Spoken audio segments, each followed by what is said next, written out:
Guys, what a great win yesterday, and time to reflect on that win.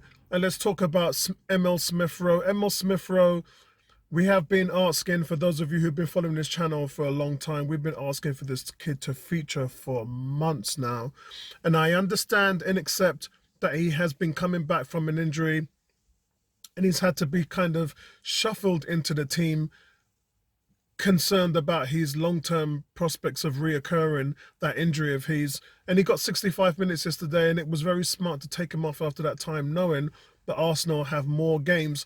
And it's not just taking him off, it's by taking him off, they're allowed to do some more scans, they're allowed to sort of see what he's like the day after and kind of judge him on where his fitness levels is. And that's how you move it forward. You don't play him at 90 minutes. Those are the things that ruined the careers of Jack Wilshere, Michael Owen, etc., to name just a few players. And you have to bring players like this through very carefully. And I thought his link-up play and he's running into the box late and setting everything up as number 10 was just as I said it was in the reign of Aaron Ramsey. The team has never replaced Ramsey. Never replaced Ramsey. And while Ceballos has had his few moments, those are not progressive players that helps and assists the attackers in the box. How many times have you seen Dani Ceballos running into the penalty area over the last few seasons? Not much.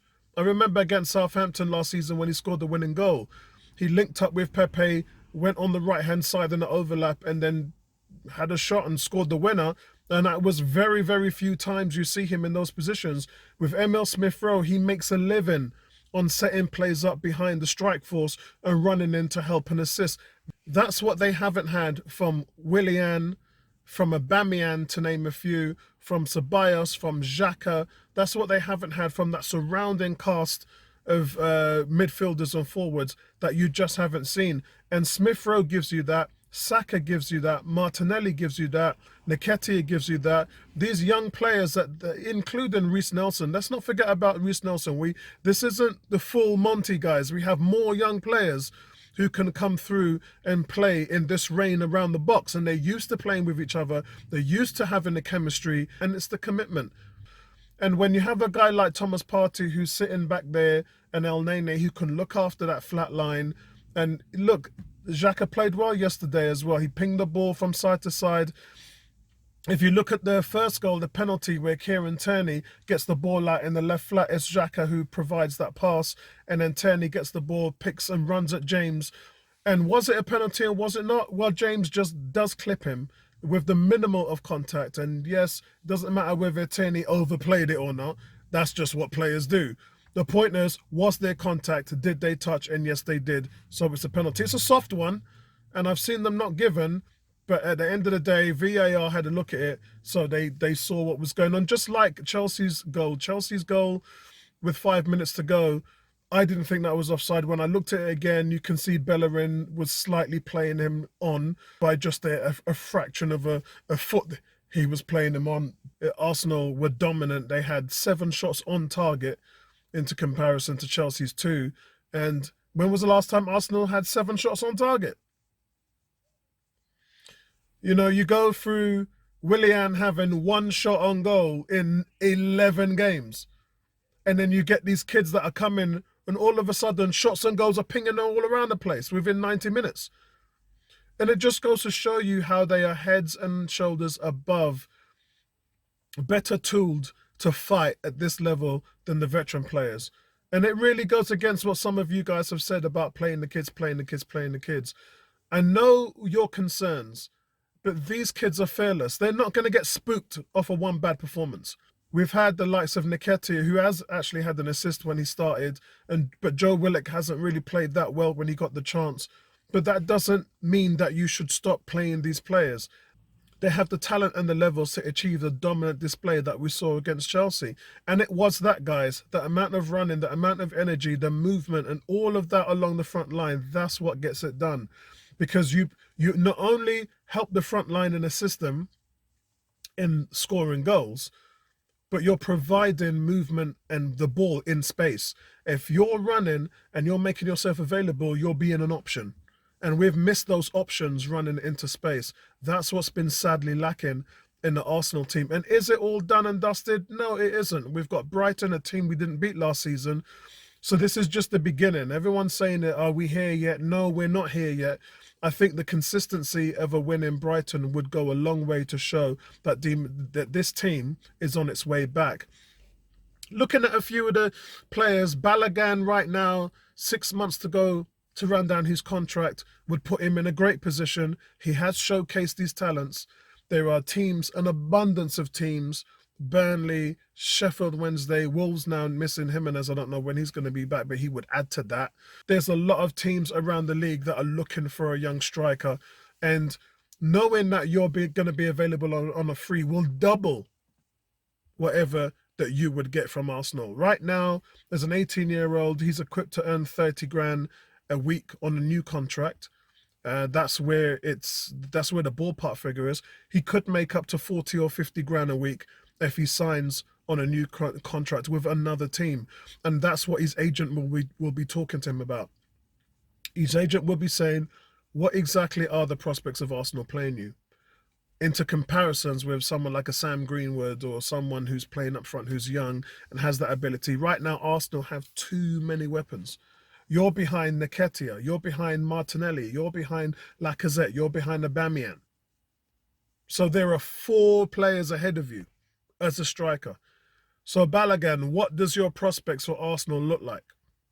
Because if you signed with a team like Sheffield United, who only has McGoldrick as a winger, their main striker is Pence. If you sign for someone like that, it's an easier chance of you breaking in to the mould of the first team. Look, I don't know what's going to happen with Balogun, but the signs doesn't look good. They're talking, they're still at the table, nothing's been done, and the longer this goes on, the more it serves the player. There's talk of Juventus as well being interested with Ozil, but they can't afford his wages. So that's a non-starter.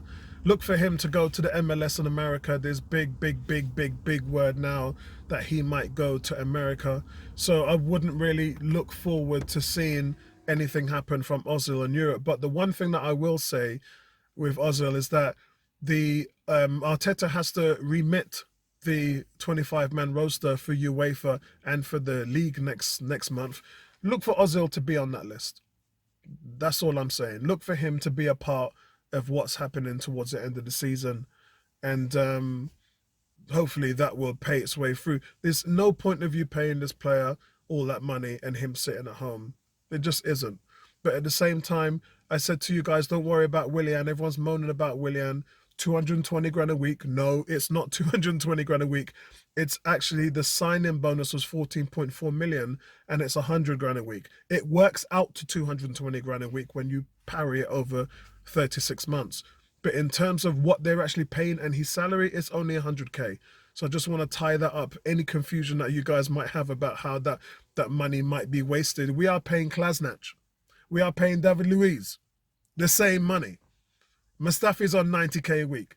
Yeah? So we're paying them the same money and they're not doing anything. So it's not just about wasting money on Willian. Willian was just a bad decision. And it was a bad decision because you had man like Willock, Smith Rowe, yeah, who can play in that position. And they're just much more progressive. And I'm not going to put it past Arsenal because Willian played well last season. As I said, 11 goals, 9 assists. That's what he did in this calendar year. So regardless of whether he's good or bad, it's just the form guide at the moment. He's not at the races. He doesn't have the chemistry and he doesn't have the will to want to run that extra mile. He seems to be happy to do nothing. And if that's how a player is right now, he ain't going to be here for long. Because if he's not producing the goods, then that's where you get a situation where you have to loan a player out because he no longer suits your plans and they're going to have to deal with that. That's another problem, but it's not as big a problem as you guys are making out to be. Yeah, 100k a week is not a big problem to deal with in comparison to what we've been carrying with other players. I think Aubameyang is more the concern. You want him to come back into form because of the money you're paying him. The sooner you get him back to form, the better. Isn't it funny? As soon as them guys were scoring goals yesterday and the goals were flying in, Aubameyang's on the sideline wanting to come on the pitch, smiling. Yeah, previously he was, I don't want nothing to do with this. I don't even want to play. Is this a fake injury or not? We don't even know.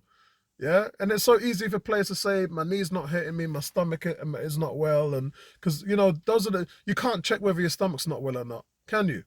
So if something like that's happening, how are the medical team going to say, actually, he's lying, actually, he's not? They don't know. And we've heard them talking about it on I Am Athlete with Brandon Marshall. We've heard, and Fred Taylor, we've heard NFL players saying, if you talk about your stomach and it's not well, there's no way for them to verify that. So you can just have game offs. Yeah, we've heard these things happening behind the scenes, guys. Yeah, we've heard it. It happens. Yeah, don't be naive. These players know how to get a day where they don't have to play or not. So it's funny that now everything is clicking together. Some of the players want to come back in. It's just madness. You can't make this stuff up. But anyway, guys, listen, great stream again yesterday. We had nearly 3,000 people on the stream, and thanks for that, guys. Hey, I hope you had a great Christmas, and I want to wish you guys a fantastic holiday season. And it's Brighton up next. Speak to you soon. Peace out, man.